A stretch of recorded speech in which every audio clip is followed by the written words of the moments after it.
Welcome to BEAU'D Not Broken's Daily Bend. With me today is Mary Nickles. And Mary is, for those that are viewing around the world, which we have guests around the world, Mary is a local, very, very well thought of broadcaster and mom and cancer survivor and coach, volleyball coach and sports coach, and all around just amazing person. So I've been here a really long time. You've been here a long time. We're here from Salt Lake City. We're in Draper, actually, at a local school, and I'm glad she got to come. Thank you for being here. I'm comfortable in a gym.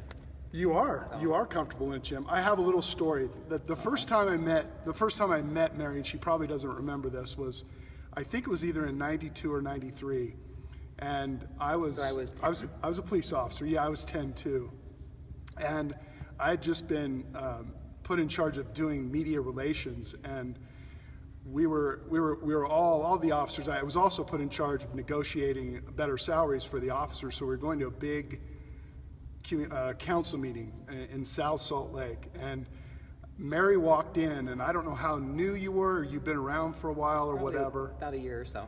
She walks in, and she's, Mary is a very tall, beautiful woman, and when she walked in, all the cops, of course, on the back row were like, oh my gosh. And then when she interviewed me, I was like more, oh my gosh, because this woman, not that I didn't think she could speak, but she knew what she was talking about, and she put me to task. She put me to task, and her partner in the morning used to put me to task all the time. With and that's fun stuff too. Ron Bird, yeah. Ron that you're with in the morning, he's always, but anyway, that's the first time I met you. And we've obviously known each other because we live fairly close in the vicinity, or at least our houses are very close. And so anyway, we're neighbors. We are neighbors. Okay. Thanks. This is a non-scripted show. This is oh, really yeah, there's no script. And what I normally ask our guests is, tell us a little bit about yourself other than what I've talked about, and maybe give us kind of your perspective on one or two of your major challenges in life that have, BEAU'D Not Broken is about faith and courage and endurance and helping people help people. And so maybe just tell folks a little bit more of who you are. Well, and I think a big part of it is from my family. I mean, and I'm a team player, I'm a team coach, and at work it's a team, at home it's a team with your family, and I was the 8th of 9 kids. Oh, you were? I am the 8th of 9 kids. I've seen pictures, but... And I was born on a team. You don't have, parents and 9 kids without learning how to cooperate, and you do your part to help the team win. I mean, I was making dinner in 3rd grade for 10 people. Wow. You just pitch in and you do what you have to do to help the team win. And but that philosophy really sticks with you. My brother all 3 of my brothers played basketball in college, and one of them was All-American and is a freshman, and the article they wrote was he learned how to fast break trying to get a window seat in the car for a road trip. He learned how to block out and to get in the bathroom door, and he has quick hands because he could catch bread if it fell off the table. But the big family thing, it really does affect your life. And a loving family, fun family. How many females of the bunch? 6 girls. 6 girls? And 3 boys. Oh my gosh. Okay. Yeah, and I'm little. I've seen pictures. Yeah. You are. I'm petite. And mom and dad are tall. And I'm 6 feet tall. Right. So, yeah. Did you, you played college as well? Where'd you play? Well, my first year I played basketball and volleyball. Oh, okay. At Bellevue College near Seattle. Yeah. And that's where my family is. So I lived at home and went to school there. I played basketball my freshman year and volleyball, and I played just volleyball after that. But it was, I got my AA, and then I went to Lewis Clark State College in Lewiston, Idaho. Nowadays kids fly to schools, they check out the campus. It's like, I just signed a letter of intent. You're gone. Yeah. And had never been to Lewiston, Idaho before. And I talked to the coach on the phone, and they didn't even have the internet back then to look up pictures of the school, and loved it. And got my degree there, English major. But I got a free diploma, and in 9 kids, my dad was a telephone man. Right. And if we wanted to go to college, we had to work for it. You had to work for it. What? And then you started your broadcast career, or did you? Did you? Was that? Did you want to get into that? I wanted to be a reporter. Okay. But the college only had a couple journalism classes, and I was an English major with a speech minor. Oh, But I okay. interned at a station in Seattle. I moved home right after graduating, interned at a station in Seattle, and learned that it's fascinating. I mean, the challenge, I thought I could be newspaper, radio, whatever, but the challenge of writing to video was so much fun. I mean, if you go to a house fire and you end up getting just the shell of the house and no smoke, you can't talk about 50-foot flames. Right. But you have to talk about what you're seeing. Right. And there's a challenge, and the time limit, and compressing everything, and you have to be a good writer, and you have to tell a good story. An orator, yeah, you have to be You a know, good, yeah, but not lecturing, but Right, just talking. You want right. to be conversational. Right. You don't want to be. Have you found it, I mean, have you found it hard not to editorialize throughout your career? I mean, are there things that really have grabbed you that you just want to, and you don't have to name them, but I guess maybe, have there been things that have really bothered you in your, in your career that you just want to, I think you can always play devil's advocate. right? You know, if I'm interviewing Donald Trump, I can say, well, what about the people who say?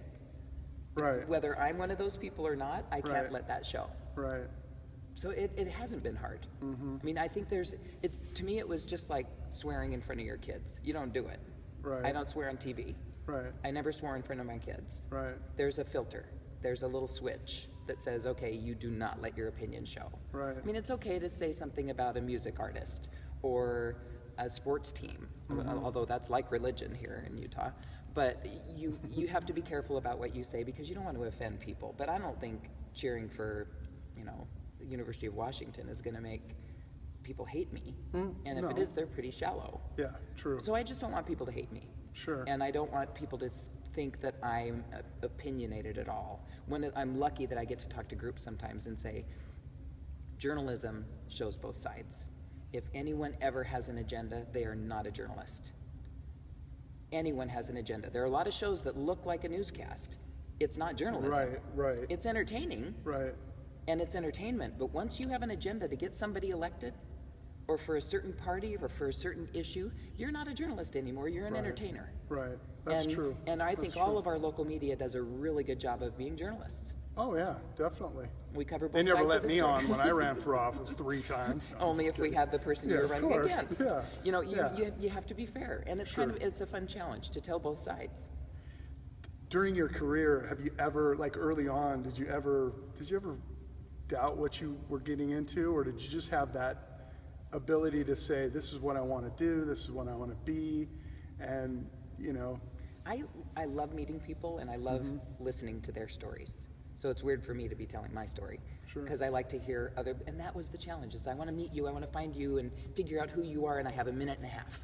Right. To tell everybody everything Right, about you, right, right. and really that's the challenge, and I love that. It's different every day. I learn something new every day, whether I leave the station or not. But I get to meet new people and learn different things, and that just grabbed me right off the bat. I mean, I started out in Yakima, Washington, where I had to shoot with this big old Ikegami 730 camera that weighed like 30 pounds. It had a cable to the 3/4 inch tape deck that weighed another 30 pounds. Right. And over my shoulder, and Right. one-man band. And I had to go shoot the interviews. did you have to do a selfie? If I did, I had to put the camera on a tripod Okay. and then stand there and take a shot and then run back and see if I'd cut my head off, because that was usually the thing. Or I would have somebody stand there Little and I'd white take balance I'd, going on I'd there? open it. Yeah, I'd have to figure it all out. Wow. So, and it was a blast. And I made like $300 a month. No, I made $800 a month. It was Wow. $3.73 an hour. Wow. I qualified for like commodities handouts. So that's all the glamour That's and high awesome. pay of That's awesome. television. So you really never, Yeah. I mean, you knew your path, you knew where I you were loved it. going I and, loved it. and all that. Yeah. How long's it been since you've had the whole morning thing? The morning thing's been going for what, 20? Has it been Almost 20 years. 20, almost 20 years. I've been at Channel 2 since April of '91. And I that worked show, in by the Yakima way, before. right? Yeah. And then you came here. And I was hired here as weekend anchor and 10 o'clock reporter, the evening reporter. Oh, okay. Yeah. And then that morning show just took off. Well, I mean, and then it they was- moved me. Eventually, Michelle King gradually cut back her schedule, and they moved me to the 5 and 6. So I was doing the noon and medical reporting and the 5 and 6. And then they said, let's take that base and move her to the mornings and Right. get those evening viewers to start watching in the morning. Sure. And And they did. It was taken off before. I mean, with Oh, was Ron it? Bird and Sterling Polson, they anchored the show against Not with color Ron. bars since like Ron, really? 1940. And no, and they've been #1 ever. Yeah. I get always. it. So a little pressure to stay number one. Married, children, probably tell us about your, not specifically, but about your children and what, Well, the loves of your life. I know a little bit about that. Yeah, it's funny because we moved here. My husband and I had only been married 6 months, and we came to Utah. We're not LDS. We don't ski. Why would we stay here? I signed a 2-year contract and thought, okay, we'll get our feet wet, we'll move on to a bigger, better market, hopefully get to Seattle, get back home. And I sent tapes and stuff, those first couple of years, but I mean, that was almost 25 years ago, and we're still here, and it's a great place to raise a family, and I love and the station was fantastic. Walked in the door, and everybody was comfortable, laid back, not angry. I mean, you'd think people are competing for positions, and it was never like that. It's always been really supportive. But to come family-wise, and it was hard on my husband because he didn't know anybody. Right. And here I have my life, and he started looking for work. He ended up working at the station for a little while. Then he went into retail, and then he stayed home when we had our twins. Right, he was Mr. Mom for Yeah. many, many years. Yeah, for a few years. And then he went to work at the school, so we Right. would get a discount on tuition. Right. And then he started running his own business, and we lost everything. We ran it for 3 years. We started in 2008. Great time to start business at the beginning of the recession. That's true. Yeah. Was it in 2008? Yeah. Wow. And borrowed money. We're still paying bills on that. I mean, we still owe several thousands of dollars to Right. family and stuff like that. We've finally paid off the bank, but yeah. So you think, okay, she's like Katie Couric, she makes millions of dollars. No, not even close. Right. Yeah, we Right. still have to pay the And bills. you still have family issues and Yeah. still have business issues and things like that. But my twins, my boy and girl twins, they are just amazing and a blast. They're the only kids we have. I mean, in Utah, that's a small family. Yeah. But that's But it. they're- They are. I highly recommend twins. I have loved every second of it. But my husband's a co-parent. A lot of us He have is loved like watching them grow up. Well, and I tell people, oh, they're 19, and they're like, what? You just had them, and I feel like that And too. your boy are they both the same height? You know, they. It's funny because growing up, she was always 3 inches taller. Oh, yeah. People didn't even think they were twins. Right. Because she was 3 inches taller and heavier, and he was just the skinny little thing. And at about 14, they were both 5'10". And now he's 6'5.5". Right. And she's 6 feet. Wow. So she was Feminine, masculine. She was a great outside hitter, powerful, hardworking volleyball player, and loved it. And luckily, I got to coach. And Right. Zach ended up playing baseball, but he ended up sticking with basketball through high school. But I coached him in t-ball when they were like 5, and indoor soccer when they were 3, and I loved it. I mean, we neuld never let my husband That's coach. cool. Well, he did, but he would be very constructive in his feedback.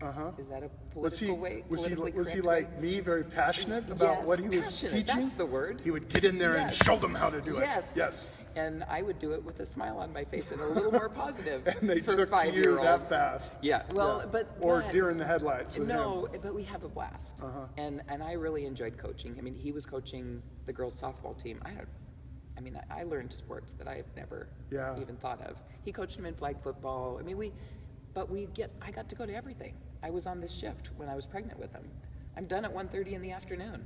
So I'd take a nap, and then I'd go pick him up at school, and then I'm there for practice and instruments and music, karate, make dinner, do homework, and get to bed by 8. Right. But when they got into high school and the events were later, I mean, there were times I was on bus trips to Uinta High School. I mean, Roosevelt and Vernal to play in the 3A in our region. Right. And Bear River and, Right. and those road trips, I'd be getting home riding a school bus and get home at about 1 in the morning and then then just get right up back at 2 up. and go to work.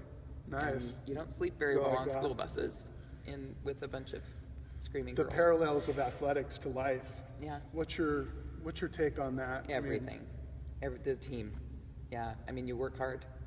And if you don't work hard, you don't kind get of better. like life. Kind Yeah. of like life. If Yeah. you don't work hard and you really don't, you don't look for those opportunities. Or Well, and you play against all different kinds of people. And every day you meet all different kinds of people, and you have to learn how to get along with them. You have to learn how to make them better, your teammates. You have to keep getting better.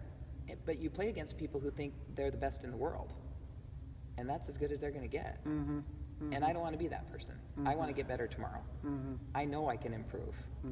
And I want to keep doing that. And you know, in the overnight shift and morning, we work with a lot of young producers. We get to learn from them. They're coming out of college with new ideas and new things. And instead of thinking, oh, we're the people who know everything, we're telling them what to do, we want to learn from them. They give us energy and they help us get better. So never comfortable. Never. Well, no, always on your toes, and always ready to learn more. I mean, not paranoid, as in never comfortable, like scared, but comfortable, like open and blinders off, and absorb what you can, and get better. I mean, you learn about relationships. You can compare a lot of team things, and that's what athletics is for me. It's more of a team sport. It took me a long time to not figure it out, but it took a long time for me to kind of integrate into the world after all of that, because it very competitive. I think that's where the competitiveness probably, I don't know if it's for you as well, but my point is after leaving athletics, I didn't have to be, but I was so competitive. I need to be the chief, I need to be an instructor, I need to be the sheriff, I need to be this, I need to be all that. I think in some ways it's great, but in other ways it could probably be, you know, kind of a detriment sometimes if you don't control it properly. Well, and you need to be a leader, but you also need to know your role on the team. And for me on the morning show, it's like working with Ron. I don't think either one of us has ever been the boss. We've always been a team. And I've always said it's like Stockton and Malone. I mean, they might not go out for beers after the game, but they always got along and they always made each other better. Right. And I'll use the example for kids, and it's like you didn't have Stockton posting up underneath. Right. And Malone bringing the ball up the court. Right. That's not going to make the team win. You know your role.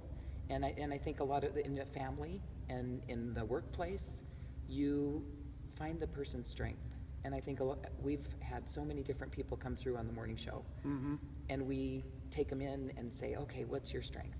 Allie McKay. She was a stand-up comedian. She was hilarious, and she would pick on people and pick on Utah and make fun of people, and she was hilarious, and she added an energy to the team. Let that shine.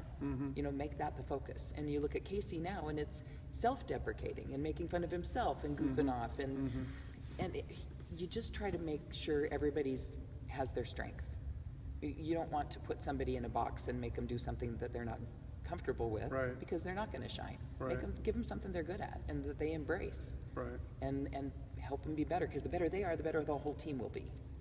And that's just the way we look at it too. Little team, little humility, little, you know, you follow me, I'll follow you. Well, and we talk about sports, and I was just listening, they were talking about sportsmanship, and has it gotten worse? And, you know, there are yelling parents, and there are negative parents, and there are name callers, and I mean, I've seen 9-year-old girls basketball teams get flipped off by the opposing parents, and it's like, that's not okay.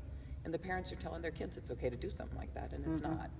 But instead of the participation award and saying everybody's a winner, it's like, no, everybody's contributing. And what did you do? What did you do to be better today? How did you improve?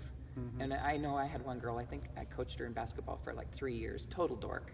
Absolutely, beautiful dancer, wonderful dancer, and a beautiful girl, and she couldn't run with any limbs going the right direction. And probably in the 3rd year, we were getting our butts kicked.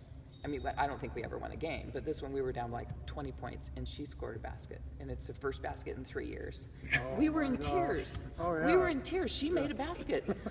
She was like jumping out of the gym like she just won the Super Bowl, for crying out loud. Our bleachers cleared, and the other team's going, That's awesome. What are you doing? And it's like, she's 11, and she just made her first basket. She's been playing for 3, you know, and it's like, you embrace that, and she'll never forget that, and I will never forget it, you know. And the whole team, and it's like, she's not going to be a pro basketball player, but we had a blast, and we all learned from that. We kept saying, get the ball to Emily, get the ball to Emily, and she finally scored.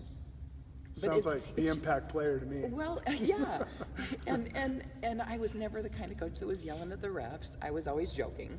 You know, my daughter was one of the taller kids at the time, and she got called for a foul, and it's like, it's okay, sweetie, we'll charge him for piggyback rides next time, you know. And I'm always saying something to the kids, never complaining. Because refs have a tough job. I'm never gonna pick on them. Yes, I want them to be fair. Yes. But In fact, I got a technical once for asking a ref to be fair. Really? Yeah. Just asking them. Yeah. Well, I won't say what I've been. Oh, yeah. I've been thrown out of a few games. I Thanks for sharing that. Uh, Talk about your challenge that occurred back in 11. Okay, yeah. October is Breast Cancer Awareness Month, and the PR guy with Intermountain called the local healthcare company. You called probably and told said, this story 5,000 times, but we appreciate you doing well, it. Here. but he said, come and show Utah women what it's like to get a mammogram because we're the second worst in the country. It's just second amazing lowest in the how country. healthy we think we are. Even women with insurance. Right.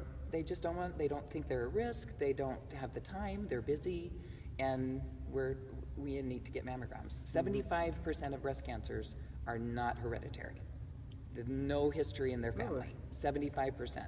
So there's a really good chance you are at risk. They say if you have boobs, you're at risk. But he called and said, come on, show, and I said, okay. And I had already done it when I turned 40, because that's something you're supposed to do when you turn 40. And so this is a few years later, and I went and did it again. And looked right in the camera with my boob in the ringer and said, if a few moments of discomfort could save my life, I'm all right with that. That actual mammogram found a tumor. I didn't know at the time. I was interviewing a doctor I didn't know very well, and it was his first time on TV, and he was nervous. Right. And then afterwards, he was even more nervous, and he's like, we really need you to come back. And I said, okay, I have dense tissue. I've been called back before, so I'll be okay. I'll make an appointment, and I'll come back. And he's like, I thought he was nervous because he was on TV, but he was anxious because he saw a tumor. Wow. And so it was volleyball season, and I was coaching, and a few weeks go by, and my OBGYN called and said, you need to go back in. And I said, oh yeah, I just haven't booked an appointment yet. And then the head of the department called and said, Mary, you need to come in. And I said, I'll call you right back. A week later, he called and said, I have this date. What time are you coming in? And I thought, oh crap. And I actually said something else, but I don't want you to have to bleep me. I don't want you to bleep me out. And we can't. It's live. and I went back in, and it was a malignant, cancerous, rare tumor. And so I ended up having to have a lumpectomy and chemo and radiation. And I missed 4 days of work. 4 days? Yeah. Out of, and it went on for, your treatments went on for what? Was it a 2 years? Chemo was 4 months, and then radiation was about a month and a half, and surgery was before that. I remember when you were bald. Yeah. I remember when you were, she has Me the too. best head for Oh my the gosh, I look baldness. like Voldemort. Well, I look like Shrek, like we talked about before we came on, so. No, because after my last chemo treatment, so I had 6 treatments, and they were 3 weeks apart. So it dragged on for a long time. The first few treatments, I wondered if it was working. Right. I honestly, when my hair fell out, I cheered, because I thought, okay, it's working. I hadn't thrown up, I didn't feel that horrible, and I thought, okay.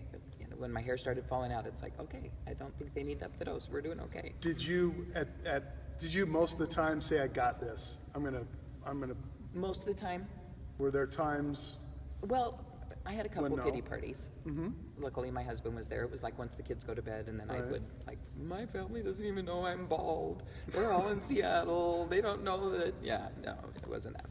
I had a couple, but that's about it. And I kind of just, it helped me to get up every morning and go to work.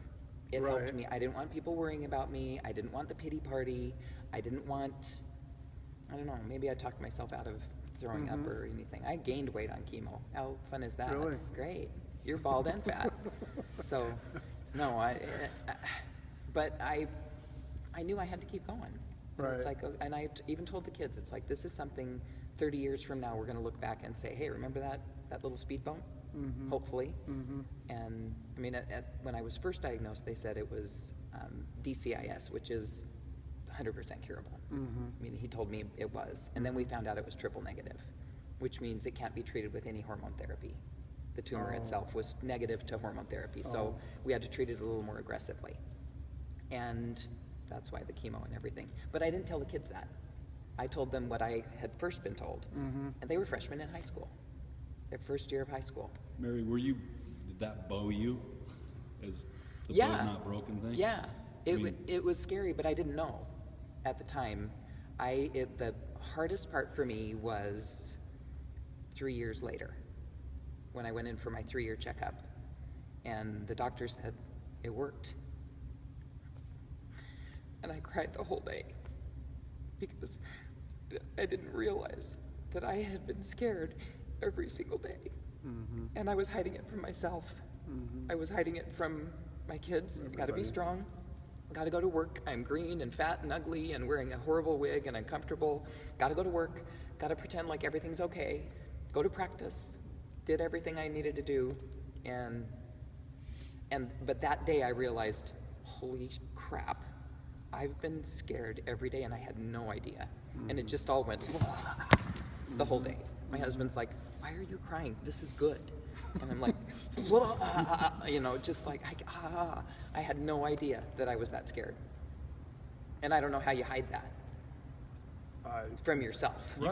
She's got a hard Bowed, job not broken. too. Yeah, well, You in gotta- front you of go- people. You go and you have to be right on, you know. Well, and there were times when regular stories, I mean, they choked me up anyway before Sure. cancer. Sure. BC, before cancer. Right. And, because good storytellers, to have emotion and have empathy. Yeah. And to come out of something like that, it's like, I don't want to relate to every cancer patient. That's a lot of empathy, you know. Yes. But the whole time along, I also think it helped me to at least feel like I was doing something. Whether I was accomplishing anything or not, I felt like, okay, by sharing this story that I hated having to share my story, I'm supposed to tell other people's stories. Okay, maybe something good will come out of it. Maybe somebody will get screened and say, that's what I need to do. And then the other part of it was showing my bald head. Every once in a while I took the wig off. Every once in a while I talked about how crappy I felt. And that's okay. That's what Grandpa was going through. And I kind of did a story on like the science of chemo. What's it doing? It's killing the fast-growing cells. That's your stomach lining. That's your nostril hair. That's your eyebrows. It's why you're like a sick, poison. and it's trying to kill you Right. while it's killing. And I asked the doctor, in my story, I said it's like bombing a city to kill 2 bad guys, and he said, yeah, it's collateral damage. Wow. And some people lose things. I have one spot in my foot that's numb and will never come back, but other people get like permanent neuropathy, like pins and needles, painful, and other people suffer a lot worse than I did. So I think I came out of it pretty good. It ended up, chemo put me into menopause. That was a lot of fun. Hot flashes. Luckily, I was bald. It wasn't too hot. Just keep a fan on the sweaty head. But and then now You're awesome. I can blame chemo instead of age. It's like, no, chemo sent me into menopause. It's not because I'm old enough to be in menopause. So Right. no, it's like, so if my skin's all wrinkly now, it's because of chemo, not because I'm old. Until I'm like 80, and then I'll say, okay, I'm old, maybe. You've helped a lot of people with cancer. I mean, with your example and Yeah. with you telling your story a lot. I'm sure a lot of people always comment about, hey, you got me to I go get hear that a lo- mammogram or go get that test or whatever. Well, and I think, and that helped me keep going too, and saying, okay, it's okay to share. And look, I can't keep a secret. That's why I'm in this job. I mean, that's why I want to tell stories, because I like to tell stories. But I think it helped. I kept thinking, okay, even if you haven't been through it, you know someone who has, and hopefully this makes it make more sense. Or you'll know how to react when somebody's diagnosed, or you'll treat them like a normal person. I never wanted the pity part of it, and I had a lot of friends who helped, and family. Most of our family's not here, so we just look to each other and to our core to get through it, and like I said, pretend like nothing's going on. But I didn't want to be a victim. I learned that what happens to you doesn't define you. How you react defines you. And cancer happened to me. It's not something I worked for. It's not something I deserved. But I was a sister, a daughter, a wife, a mother, a journalist, a coach, an athlete before the cancer happened. That defined me. Those are things I wanted and things I worked for. But I mean, if you get hit by a car and you have an adverse event happen in your life, if you have a loss in your family, that's horrific. It's something that happened to you. Right. How you react. I mean, it's going to knock you down. Right. How you have But that. you get back up. Right. And we talk about faith and courage and endurance, having that ability, that wanting to live or to continue on and to fight whatever there is, or get out of whatever there is, or get through of something. Kind of off the cuff question, heroes. Well, who are you growing up or now? I mean, do you have a hero in your life that maybe epitomizes everything that you've gone through and you didn't realize that you had maybe the same attributes that person had? I'd have to say my mom and dad. And I'm going to cry again. And I'm the ugliest crier on the planet. But Well, thanks for being genuine. No, my dad awesome. was a telephone man.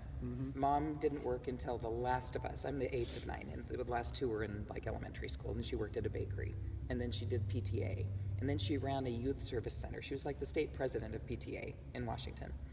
And then she ran a youth service center for 11 years, executive director, foster care, drug counseling, pregnancy counseling, everything. She ran the whole thing and had to write grants. And finally she said, I'm tired of asking for money, I want to vote. And she was a state legislator for 10 years. She ran for office, we hammered signs together, knocked on doors, did the dang parade thing. I hate parades. and she won, I think, 5 terms, and her last term in office, she died of colon cancer because she didn't get screened. She didn't go back for her 5-year checkup. So she was amazing. She raised 9 kids. Right. She's saving the world, and she did all education, and like she helped found a hospital for drug addicted babies. Stuff happened to those babies. They didn't deserve that. Right. So give them a shot. And foster kids, foster care in Washington State. And here my dad. Selfless comes to mind. Well, but she almost still to the took care of point. us. Yeah. I mean, she was still our mom.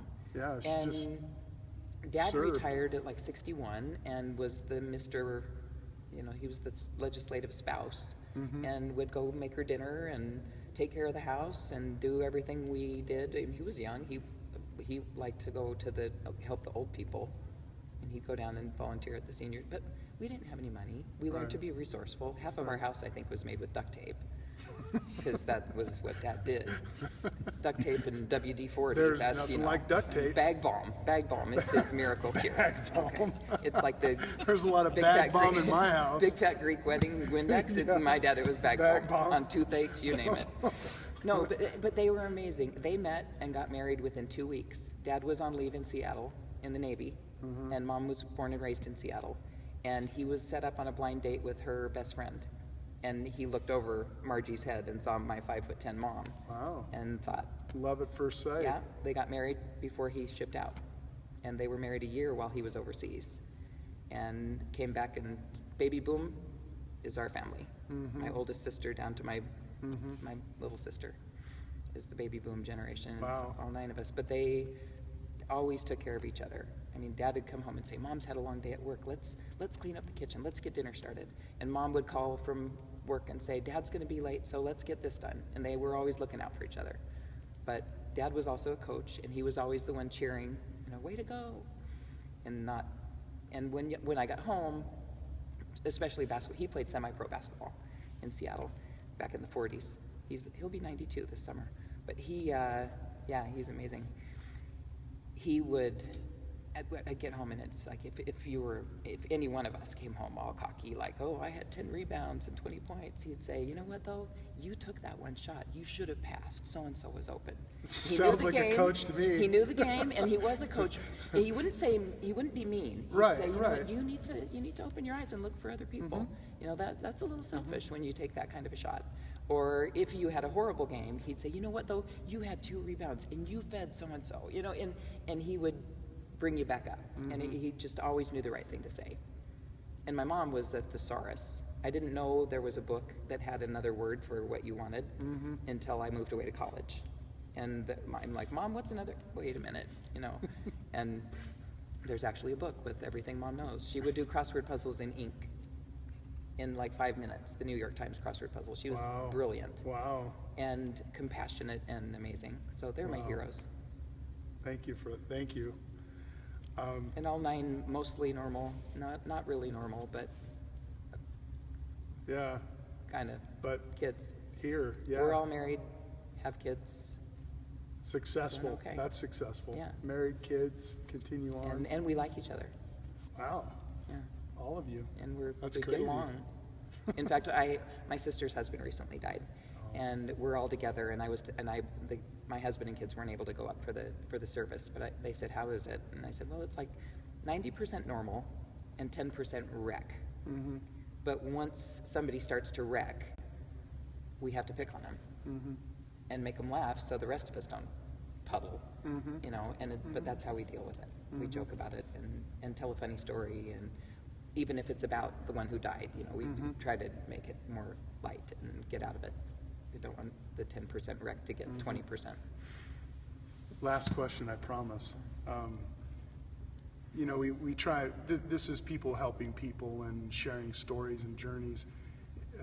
If you had, you know, you've probably had a lot of people in front of you, including your children, that you would, not a lecture, but you would want to tell them, you know, this is life, and this is how, not specifically certain problems, but this is how I want you to think about yourself going through that. How would you explain that to somebody that may come to you for advice and they're down, and maybe it is an illness, or maybe it is a job loss, maybe it's whatever it is, a divorce, a cancer, you know, what are the things that really you've learned that can motivate other people? I think that what happens to you doesn't define you. You get to choose how you react, and that's what defines you. So being positive, even though negative things happen, horrible things happen, you're still going to be here. So make the best of what you have. I mean, and positivity through adversity. We've all been knocked down. I had somebody ask me, well, have you ever had any like traumatic injuries or anything? And I thought, well, wait a minute. Yeah, I blew my knee my senior year of high school. Actually, the first day of volleyball practice, I broke my arm. Our team won the state championship without me my senior year. And then halfway through basketball season, I blew my knee, tore my ACL, and didn't get to play.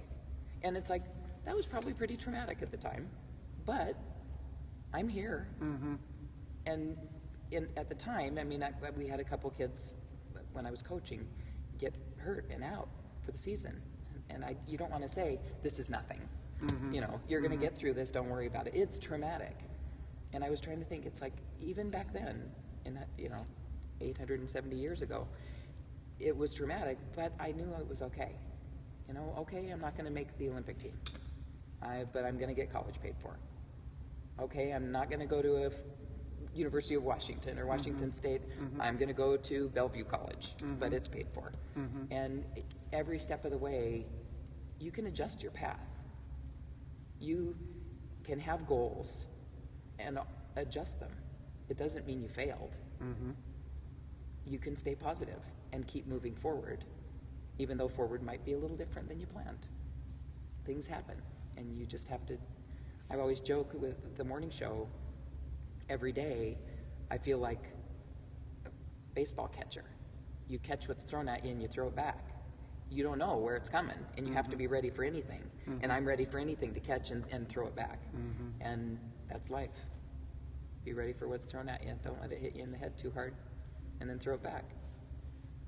Absolutely awesome. Absolutely awesome.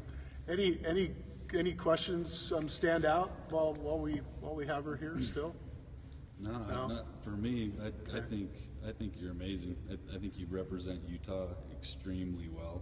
Utah's lucky to have you as a newscaster and just as a good person and a good example. I mean, and I know I'm speaking for a lot of people who are seeing this. Well, and I've always been uncomfortable with people thinking I'm an expert.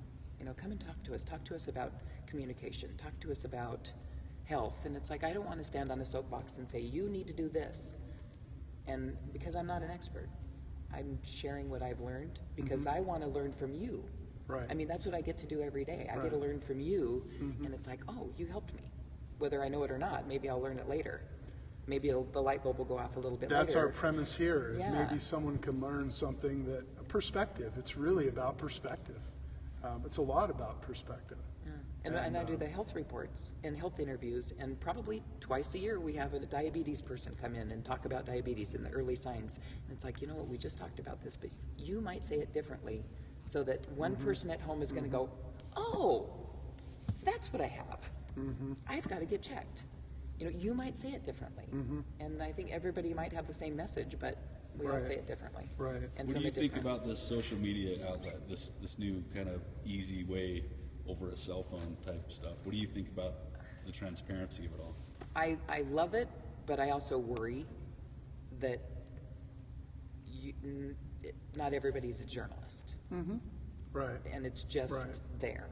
right. And everybody sees it and says, well, it happened. Well, you don't know for sure, and we want to check the source, and we want to know. So it kind of scares me that you can watch it all live, and I've always felt that even with the news media. I mean, when we're covering a news conference, why do we have to have the news later? We're letting everybody see it right now, live, to see it for themselves. Right. So why do we need Rod Decker to come on at 5 o'clock and sum it up in a minute and a half? But for this kind of a subject, Yeah. Well, it works. yeah. You feel like it works, or you, I think so. I think for real people, but it's like reality shows at your fingertips all the time. Yeah. And not all reality shows are positive. No, and they're not Some of real. them are just weird. I mean, even Yeah. like The Bachelorette and stuff, it's like, for me, it's like, that is so twisted. Well, and it's scripted a little bit too. Yeah. I mean, that's it's like, what- that is so wrong. Why are we watching this? It's so wrong. What, it's Yeah. like, No, I get but, it. you I know, get it. it's kind of like watching a But train we, wreck, but but we're, you tune in we're every right week. there, where we Yeah. just go right. A lot of people just go right into Yeah. it. Yeah. So weird. And I mean, but will news become the Kardashians? That's my worry. It's I like, hope it's kind of that I can see that that. blurred line, and it's getting blurrier, and that's my fear.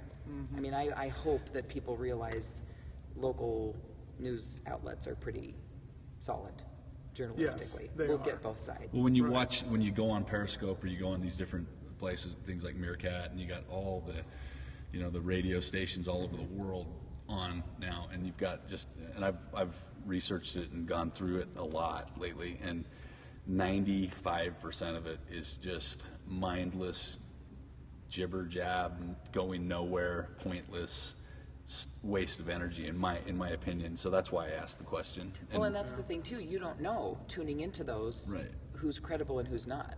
Yeah. You know, who do you trust? You have to do your homework.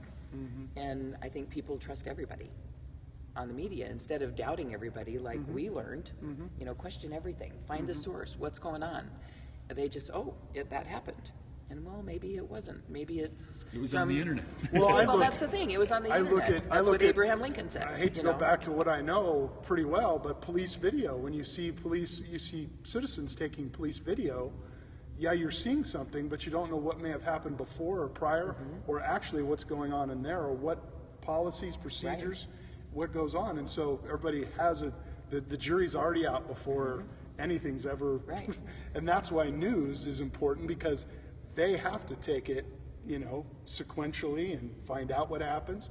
And so And do even law then, we enforcement. can't say they're guilty. Exactly. Even then, we can't. Exactly. We can't convict anybody. Right. We're such emotional beings. I hope that Yeah. I hope that real news. I think real news has to win at some point eventually again. And I had somebody even say, well, Donald Trump wouldn't be as popular if the news would quit putting him on and giving him a mouthpiece. And it's like, but when he stands when he says, I could shoot someone in the middle of Wall Street and I wouldn't lose a vote, how can you not put that I on know, TV? I mean, know, you I can't know. not.